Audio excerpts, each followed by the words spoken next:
zaintzan aukinaban beran barri, eta gero trasteetan hasi nintzen interneten eta hortitzik.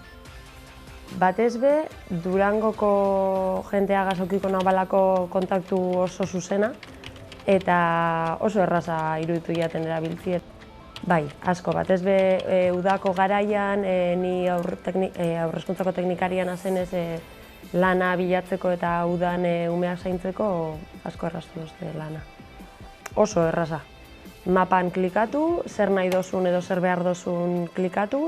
Oso ona. Egitze esan topo dodazen lanak, batez be umiekin zer ikusi zeukidabe edo ikasketekin edo hezkuntzan, eta oso harreman ona izan dut danekin, eta oso lan esperientzia oso ona eduki dut bai. Euskaraz lan egiteko baldintzak ahalbidetzen dut zuzela, eta hori, kontaktu oso erreza ahalbidetzen dauela be bai pertsonen artean.